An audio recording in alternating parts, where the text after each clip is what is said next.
मैं एकदम से उठा और भाग पड़ा। ये अल्फाज हैं विश्वास कुमार रमेश के, जो कि बोइंग 787 तैयारा हादसे में बच जाने वाला वाहिद शख्स है। कहते हैं ना, जिसे अल्लाह रखे उसे कौन चखे। वो तैयारा जो तबाह बर्बाद हो गया, उसकी आग ने इर्द गिर्द की इमारतों को लपेट में ले लिया।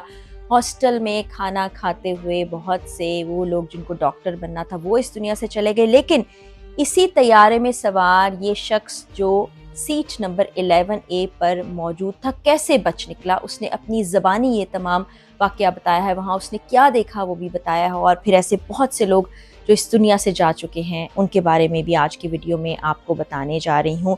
विश्वास कुमार रमेश बरतानवी शहरी था। वो भारत से ही ताल्लुक़ रखता था, लेकिन काफ़ी अरसे से वो बाहर ही रहता था। वहीं नेशनल हो चुका था ब्रिटिश। अभी वो अपने घर वालों से, फैमिली से मिलने के लिए आया था। बाकी उसके बच्चे और बीवी यूके में ही मौजूद हैं। उसको लंदन जाना था आज, और जिस वक्त ये सवार हुआ तो ज़ाहिरी बात है बहुत खुश था। अपने इधर ख़ानदान को खुदाफिज़ कहा। उसके दिल में ये खुशी थी कि उसको अपने घर वालों से मिलना है, बीवी बच्चों के पास वापस जाना है। इसी अच्छी सी सोच के साथ, एक्साइटमेंट के साथ वो जहाज़ में सवार हुआ है। और उसके बाद बताया ये विश्वास नामी शख्स ने खुद ही अस्पताल के बेड पर लेटे हुए कि कुछ सेकंड्स के बाद एक ज़ोरदार धमाका हुआ। उस धमाके के बाद मुझे कुछ होश नहीं था। एकदम से मेरी आँख खुली तो मुझे धुआं सा नज़र आया, मुझे तपिश महसूस हुई, मुझे इर्द गिर्द लोग गिरे हुए दिखाई दिए। मैं उठा और भाग खड़ा हुआ। इमरजेंसी गेट से ये शख्स बाहर गिरा और उस वक्त वहाँ पर रेस्क्यू टीमें मौजूद थीं।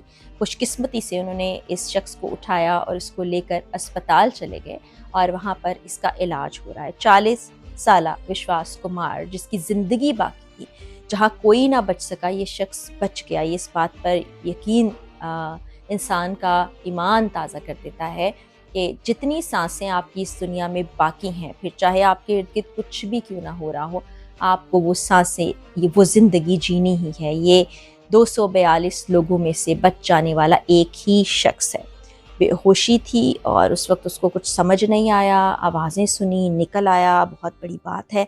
अभी अस्पताल में ही मौजूद है। लेकिन इसी फ़्लाइट में ऐसे बहुत से लोग जो मौजूद थे, जिनको अपने प्यारों से मिलने जाना था, कुछ काम की गर्ज से जा रहे थे। पूरा ख़ानदान, तो मैंने आपको बताया कि डॉक्टर कार्तिक का जो इस दुनिया से चला गया। इसी तरह एक खुशबू नामी खातून, जिनके वालिद उनको छोड़ने आए थे एयरपोर्ट, और उनकी आखिरी सेल्फ़ी भी मौजूद है जो उनके वालिद के पास मौजूद रही होगी। उनको नहीं मालूम था कि वो अपनी बेटी को मौत के सफ़र पर रवाना कर रहे हैं। खुशबू की शादी जनवरी में होती है और शौहर उनका लंदन में काम करता है। अब वो अपने शौहर से मिलने जा रही थी, बहुत खुशी खुशी जा रही थी कि चलें फाइनली मैं वहाँ जा रही हूँ। नहीं मालूम था कि ये सफ़र उनको अपने शौहर के पास नहीं बल्कि अपने आखिरी सफ़र पर ले जाएगा। तो इस तरह से एक और कैबिन क्रू की मेंबर थी, नाम मेरे जहन में अभी नहीं आ रहा, और वो अपनी बहन को, जो कि वहीं मौजूद थी, ज़ाहिर है उड़ान भरने से पहले बताती हैं कि मैं लंदन जा रही हूँ, टेक ऑफ कर रहे हैं हम चंद मिनट में, और उसके बाद कुछ अरसे तक हमारी बात नहीं हो पाएगी। उसको ये नहीं मालूम था कि ये उसका आखिरी मैसेज है,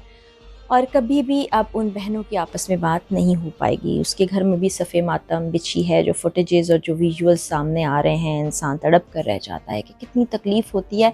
आपको मालूम ही नहीं कि जो खुशबाश लोग घर से जा रहे हैं आपको मिलकर, खुदा हाफिज़ कहकर, वो उनका आखिरी सफ़र है, तो कभी वापस नहीं आएंगे। ज़िंदगी का तो कोई भरोसा नहीं, बड़ी बेसबात सी चीज़ है, कुछ पता नहीं चलता। आपको अपने इर्द गिर्द के लोगों की भी खबर एकदम से मिलती है और आप शौक में चले जाते हैं, आप हैरान हो जाते हैं कि ये क्या हुआ। इसके अलावा 2 बहन भाई थे, शुभ और शगन, ये शायद नाम होता है। ये दोनों वेकेशन पर जा रहे थे, इनको घूमने फिरने जाना था। बहन भाइयों ने कितना प्लान किया होगा, क्या सोचा होगा, क्या क्या जगहें लिस्ट डाउन की होंगी, वहाँ पर अच्छी जगहों पर रिजर्वेशंस कराई होंगी, और सोचा होगा कि हम वहाँ जाएंगे, घूमे फिरेंगे, ज़िंदगी अच्छे से एंजॉय करेंगे। उनको नहीं मालूम था कि उनकी ज़िंदगी का आखिरी सफ़र होगा। इस तरह और भी बेतहाशा लोग हैं। एक एक्स सीएम जो थे यहाँ की, मैं आपको पिछली वीडियो में भी बता चुकी हूँ, इनका ताल्लुक़ अहमदाबाद से था, और इनके लिए लोगों ने बड़ी दुआएं भी की, और कहा जा रहा था कि वो एक عبادت بھی کرتے رہے، دعائیں کرتے رہے۔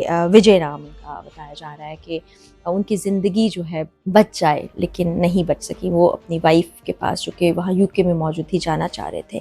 اور کتنے سارے ایسے خاندان ہیں، کتنے سارے ایسے لوگ ہیں جو اس طیارے میں سوار تھے، جن کو اپنے پیاروں سے ملنے کے لیے جانا تھا۔ کوئی دیکھیے چھٹیاں منانے جا رہا ہے، کسی کو شوہر کے پاس جانا ہے، کوئی شوہر اپنی بیوی کے پاس جا رہا ہے، کوئی مستقبل کے خواب سجائے پورے کا پورا خاندان جانا چاہتا تھا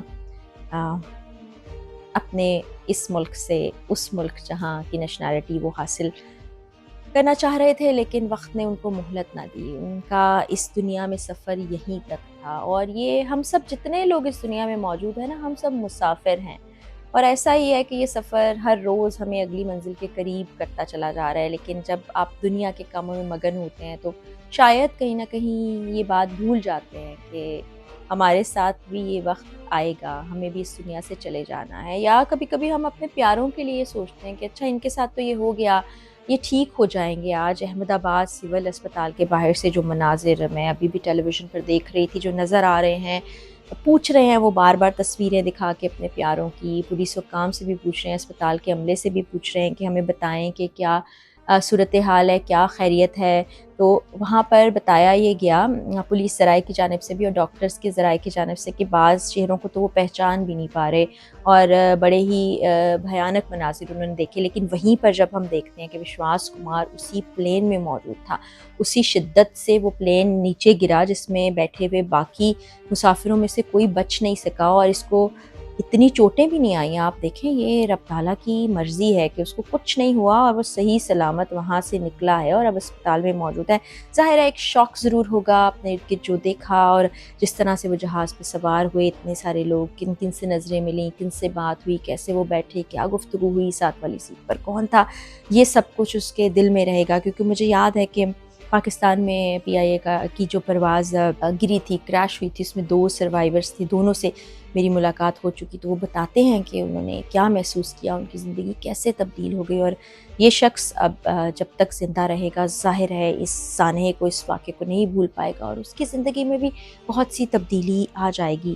ہم جو لوگ دیکھتے ہیں ایسے ان چیزوں کو وٹنس کرتے ہیں، تو ہمیں اللہ تعالیٰ کی طرف سے ایک ریمائنڈر بھی ہے اور موقع بھی ہے کہ ہمارے پاس ابھی جو وقت ہے، اس وقت کو ہم ایسے کاموں میں لگا دیں، اپنے حصے کی جو چیزیں ہیں ان کو کرتے چلے جائیں، اور اپنے اعمال کو ایسا بنائیں جو ہمارے اگلے سفر پر ہمارے کام آئے۔ کیونکہ دنیا کا مال، دنیا کی شہرت، دنیا کی دولت، دنیا کا رتبہ یہیں رہ جائے گا، ہمارے ساتھ اگلے جہان صرف جائیں گے ہمارے اعمال۔ بار بار اپنے آپ کو بھی جھنجھوڑنا چاہیے، یہی ریمائنڈر دینا چاہیے کہ جو لوگ چلے گئے ہیں ان کے کیونکہ خاندان کے لیے دعا ہی کی جا سکتی ہے، کیونکہ یہ وہ زخم ہے جن کو بھرتے زمانہ لگتا ہے، اور بھرتے بھی نہیں ہیں، وقت کے ساتھ آپ جینا سیکھ جاتے ہیں، آپ زندگی گزارتے ہیں، کیونکہ یہی قانون فطرت ہے، اسی کے تحت ہمیں چلنا ہے۔ لیکن ان کے لیے آسانی کی دعا کر سکتے ہیں۔